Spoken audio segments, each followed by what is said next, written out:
नमस्कार। एपीएन के लोकप्रिय कानूनी प्रोग्राम लीगल हेल्पलाइन में आपका स्वागत है। मैं हूं आपके साथ उन्नति भटनागर। इस प्रोग्राम में हमारे कानूनी विशेषज्ञ रोजमर्रा की जिंदगी की समस्याओं से जुड़े कानूनी मसलों पर आपकी शंकाओं का समाधान करते हैं। आप भी इस प्रोग्राम से जुड़ सकते हैं और फोन करके कानूनी राय ले सकते हैं। आज हम आपको बौद्धिक संपदा के अधिकार और कॉपीराइट एक्ट से जुड़े कानून की जानकारी देंगे। साथ में इस मसले से जुड़े आपकी समस्याओं का समाधान भी करेंगे। ज्यादा जानकारी देंगे हमारे आज के कानूनी विशेषज्ञ आरपी यादव जी, जो कि पेटेंट अटॉर्नी भी हैं। आपका बहुत स्वागत है आरपी यादव जी। नमस्कार। इससे पहले कि मैं आपका रुख करूं और आपसे सवाल पूछूं, उससे पहले हम अपने दर्शकों को जानकारी दे दें कि आप भी सवाल कर सकते हैं, हमें फोन कर राय ले सकते हैं। हमारा फोन नंबर है 0120612793 एक और नंबर है 0120612793।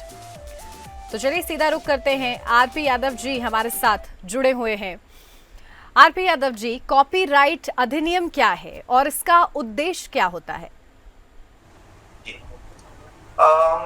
कॉपीराइट अधिनियम जो है वो एक तरह का पीस ऑफ लेजिस्लेशन है जी। एक कानून है जो गवर्नमेंट ऑफ इंडिया ने पास किया हुआ है just to protect the intellectual property rights of the authors और क्रिएटर ऑफ द लिटरेरी और आर्टिस्टिक वर्क। तो लिटरेरी आर्टिस्टिक वर्क को प्रोटेक्शन देने के लिए कॉपीराइट एक्ट के तहत रजिस्ट्रेशन दिया जाता है और मिलता है। बिल्कुल। आरपी यादव जी, ये एआई द्वारा निर्मित कार्यों को कॉपीराइट अधिनियम के तहत कैसे संरक्षित किया जाता है? जी, इनफैक्ट एआई का जो कंसेप्ट है वो अभी कुछ ही दिनों में आया है, मतलब 2 साल से 3 साल से 4 साल से 5 साल से देखें तो आया है। एआई का कंसेप्ट उस वक्त नहीं था इंडिया में और इंटरनेशनल लेवल पे भी। तो एआई का जो प्रोटेक्शन है, मतलब एआई को यूज करके जो कंटेंट क्रिएट किया जाए या जो आर्टिस्टिक वर्क बनाया जाए, उसका प्रोटेक्शन का कोई प्रावधान कहीं है नहीं। तो ये जो है पॉइंट जो है एआई क्रिएटेड कॉपीराइट अभी डिबेट में है। लेकिन जो लॉ है हमारा नेशनल लॉ और इंटरनेशनल लॉ, वो ये है कि कॉपीराइट वही प्रोटेक्शन होता है which is being produced by a person or human being. So non-human being मतलब AI को यूज करके अगर कोई कॉपीराइट मिलता है तो जो अभी तक कंसेप्ट डेवलप हुआ है वो इतना ही हुआ है कि अगर कॉपीराइट इसका प्रोटेक्शन मिले तो उस आदमी को मिले जिसने AI को क्रिएट किया, मतलब आर्टिफिशियल इंटेलिजेंस का जो सॉफ्टवेयर है जो जिसने वो बनाया। और अगर एआई को यूज करके आप कोई नया कंटेंट बना रहे हैं तो कॉपीराइट का ऑनर तो वो होना चाहिए जिसने एआई को बनाया। और यही कंसेप्ट अभी तक नेशनल और इंटरनेशनल लेवल पे चल रहा है। बिल्कुल। और आरपी जी, फिल्मों और टीवी शो के जो कॉपीराइट का उल्लंघन है उसे हम कैसे रोक सकते हैं?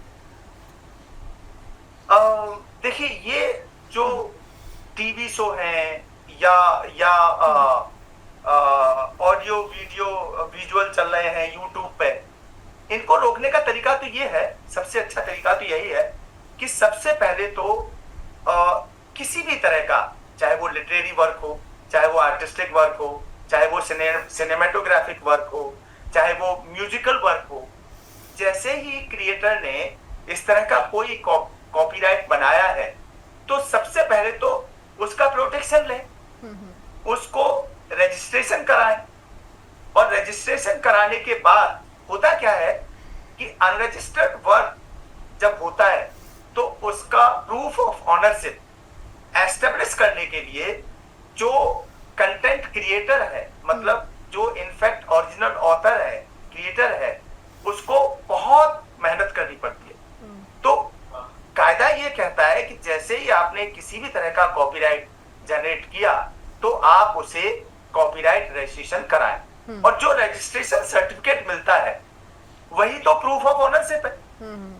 तो अगर आपके पास प्रूफ ऑफ ऑनरशिप है और अगर आपके कोई भी कॉपीराइट को उल्लंघन कर रहा है तो हमारा copyright act, Indian copyright act दोनों तरह की रेमेडीज प्रोवाइड करता है। वो सिविल रेमेडीज भी अवेलेबल है और क्रिमिनल रेमेडीज भी अवेलेबल है। दोनों तरह की रेमेडीज इंडियन कॉपीराइट एक्ट के तहत अवेलेबल है। एंड द क्रिएटर और the owner, original owner of the copyright can take action against the infringer. बिल्कुल। पुस्तकों के कॉपीराइट का उल्लंघन करने पर क्या दंड हो सकता है? देखिए, जहां तक कॉपीराइट इन्फ्रिंजमेंट रिगार्डिंग बुक्स का सवाल है, तो उसमें जैसे मैंने अभी बताया था कि दोनों तरह का प्रावधान हमारे कॉपीराइट एक्ट में है, और वो सिविल और क्रिमिनल बोथ। अब अगर किसी ने अनऑथराइज्ड तरीके से किसी बुक्स को पब्लिश किया, तो वो तो इन्फ्रिंज कर रहा है कॉपीराइट को। और कॉपीराइट एक्ट क्या कहता है?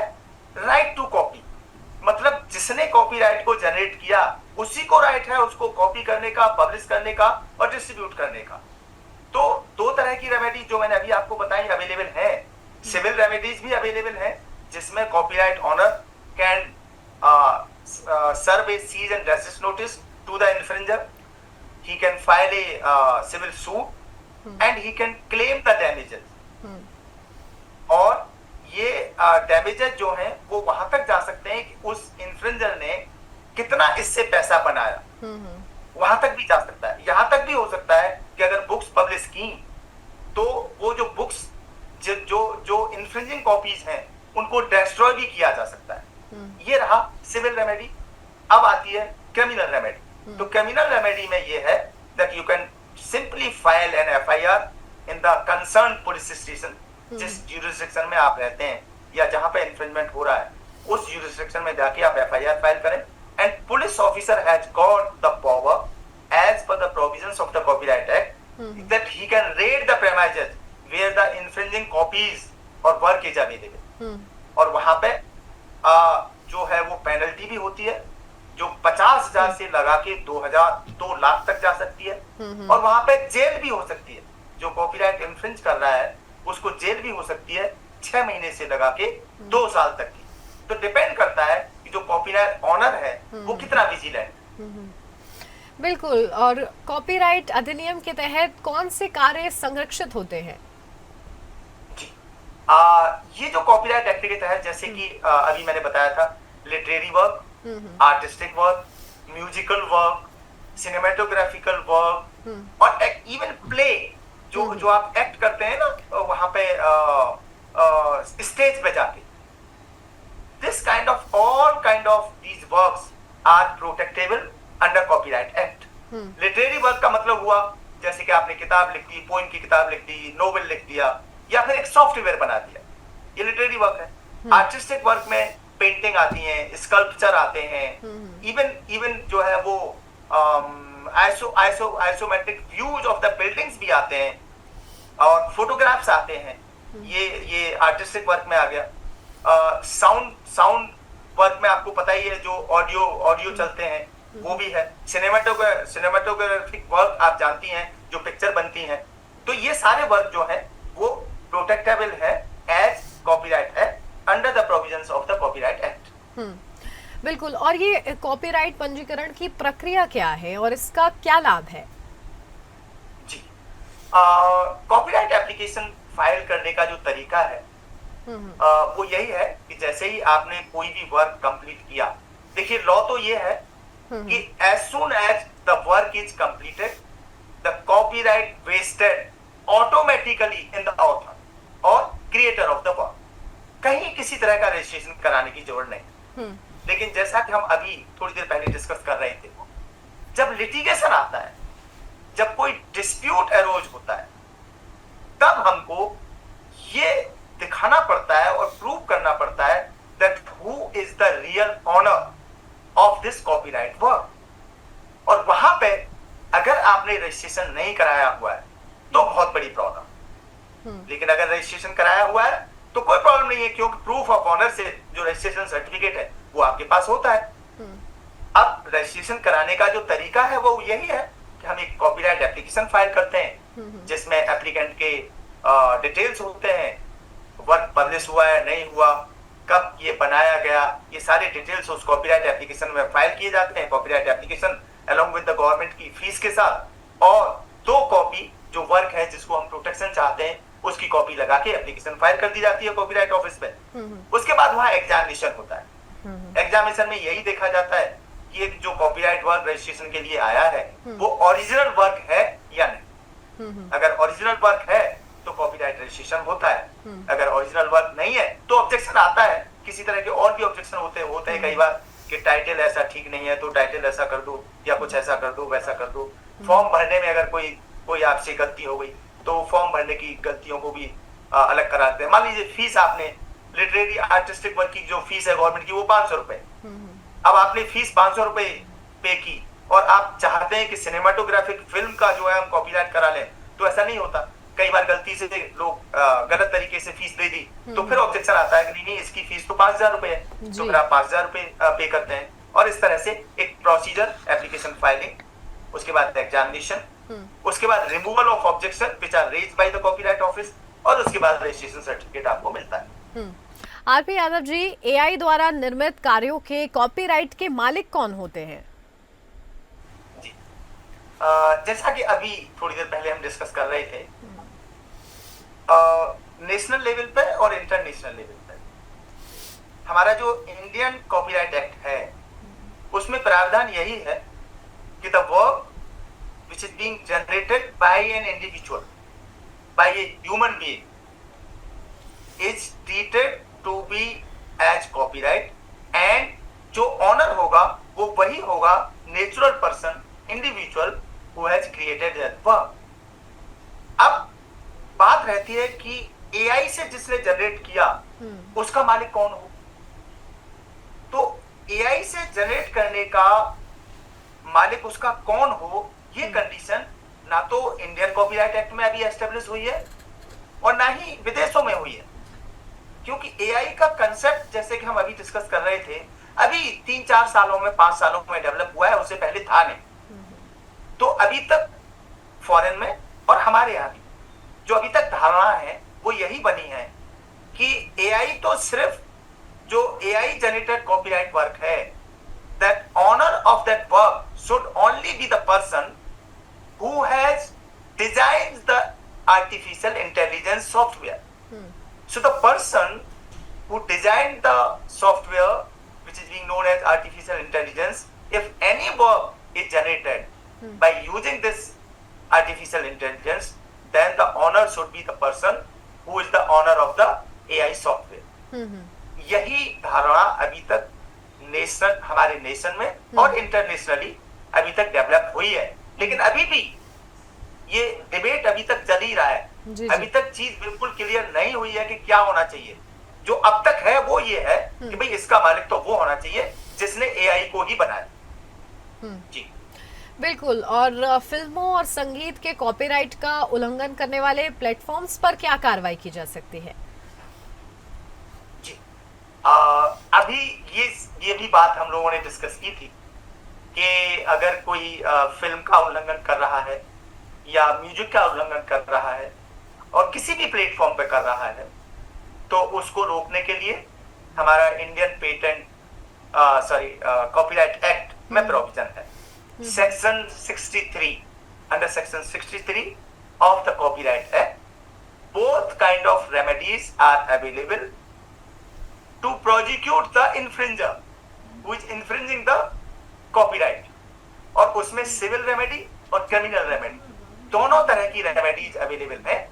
सिविल रेमेडी में ये है कि उस आदमी को रोका जा सकता है, उसके खिलाफ इंजंक्शन ऑर्डर लिए जा सकते हैं with the help of by filing a suit in the court of law। और क्रिमिनल रेमेडीज में ये है that you can file a criminal complaint against the infringer and he can be penalized from 6 months to 2 years imprisonment and this penalty from ₹50,000 to 2 lakhs। तो ये इस तरह से 2 तरह की रेमेडीज हमारे अवेलेबल है और कोई भी अगर उल्लंघन करता हुआ पाया जाता है तो उसको प्रोसिक्यूट किया जाता है अंडर बोथ द रेमेडीज। बिल्कुल। और कॉपीराइट अधिनियम के तहत निष्पक्ष उपयोग क्या है और इसका क्या मापदंड है? जी, इसको कहते हैं फेयर यूज। हम्म। कॉपीराइट का कॉपीराइट एक्ट का जो बेसिक एम था वो ये था कि किस तरह से हम अपने वर्क को प्रोटेक्ट करें जी। और किस तरह से लोगों को एनकरेज करें कि वो उसी तरह की चीजें डेवलप करें। मान लीजिए एक आपने कोई नोवेल लिखा और आपने कोई एक कंसेप्ट अलग लिया, तो जी। दूसरे आदमी को वहां से एक अंदाजा लगना चाहिए कि भाई हम भी इस तरह का एक नोवेल लिख सकते हैं। बात अलग ये है कि वो थोड़ा उसका कंटेंट बदलें, मतलब कहानी बदलें। और देखिए जो लिखने का तरीका है, जैसे सॉफ्टवेयर लिखने का तरीका हो या नोवेल लिखने का तरीका हो, वो हर आदमी का अलग अलग होता है, क्योंकि हर आदमी की सोच अलग है। तो अगर अब आपने देखा होगा, मैं एग्जांपल देता हूं, आपके पास ये टेलीफोन है आजकल, ठीक है ना, स्मार्टफोन। जी। आप एप्पल का स्मार्टफोन चलाएंगे तो उसका ऑपरेट करने का तरीका बिल्कुल अलग है। जी। आप सैमसंग का स्मार्टफोन चलाएंगे तो उसका जो सॉफ्टवेयर है जो उसे बेसिकली चलाता है वो अलग है। और दोनों ही फोन कर क्या रहे, दोनों के फोन की सुविधा से हम कॉल रिसीव करते हैं, कॉल करते हैं, मैसेज रिसीव करते हैं, मैसेज दूसरों को देते हैं, या व्हाट्सएप पे मैसेज रिसीव करते हैं, मैसेज देते हैं, मतलब इंफॉर्मेशन एक दूसरे से ट्रांसफर करते हैं। लेकिन तरीके दोनों के अलग अलग हैं। अब आप देखिए, सॉफ्टवेयर है लेकिन ऑपरेशन अलग अलग है, तो दोनों को ही कॉपीराइट मिलेगा इस केस में, राइट? तो वहां पे है कि अब आती है फेयर यूज की बात। जो आपका सवाल था वो था कि फेयर यूज क्या होता है। So fair use is something where it is established और रिकॉग्नाइज किया गया कि अगर कोई भी आदमी किसी किताब की आलोचना लिख रहा है, राइट, या फिर वो पढ़ा रहा है उस किताब की मदद से, क्लास में पढ़ा रहा है, तो इस तरह का जो यूज हुआ वो फेयर यूज में माना जाता है। लेकिन आपने अभी सुना होगा रामेश्वरी फोटोकॉपियर का केस जो दिल्ली यूनिवर्सिटी में हुआ। वहां पे क्या था कि कैम्ब्रिज यूनिवर्सिटी है, टेक्सास यूनिवर्सिटी है, बहुत सारी यूनिवर्सिटीज से कुछ कंटेंट लेके हमारे यहाँ के जो प्रोफेसर्स थे उन्होंने एक नोट्स बना दिया, एक नोटबुक बना दी और उसमें नोट्स के रूप में ये दिया। और रामेश्वर कॉपियर जो फोटोकॉपियर था, जो यूनिवर्सिटी कैंपस के अंदर ही है, उनको ये कहा ये किताबें आप छाप दो तो बच्चे को पढ़ने के लिए ये अच्छी रहेंगी, क्योंकि एक एक किताब की कीमत 20-20 हजार रुपए, 30-30 हजार रुपए। और India is still a developing country, we are not yet a developed country. तो यहाँ तो जो बच्चे पढ़ने वाले भी हैं वो 20-30 हजार रुपए की एक किताब नहीं खरीद सकते। तो ये केस चला मैम, और ये केस ऐसा चला कि डिस्ट्रिक्ट कोर्ट से लगा के हाई कोर्ट और सुप्रीम कोर्ट तक गया। और यहाँ पे यही माना गया इस केस में आखिर में, सुप्रीम कोर्ट में जाके जिन्होंने केस फाइल किया था, जिसमें टेक्सास यूनिवर्सिटी, ऑक्सफोर्ड यूनिवर्सिटी और कई तरह की यूनिवर्सिटी थी विदेशों की, उन्होंने ही केस को विड्रॉ किया, क्योंकि ये फेयर यूज माना गया। हाई कोर्ट ने ये कहा that keeping the conditions of Indian student and overall situation in India, this should be treated as if it is a fair use. Although Rameshwar photocopier जो था वो फोटोकॉपी कर रहा था, मतलब he was regenerating the text, reproducing the text and selling it to the students, but at a very nominal amount, at a very nominal fee or cost। तो उसको भी फेयर यूज माना गया। इसी तरह से फेयर यूज का जो काम है वो यही है कि कोई भी किसी कॉपीराइट वर्क को अपने सेल्फ कॉमर्शियल गेन के लिए नहीं कर सकता। ठीक है, बहुत शुक्रिया आरपी यादव जी, आपने तमाम महत्वपूर्ण जानकारी हमारे दर्शकों के साथ साझा की, बहुत शुक्रिया। और इसी के साथ इस बुलेटिन में बस इतना ही। नमस्कार।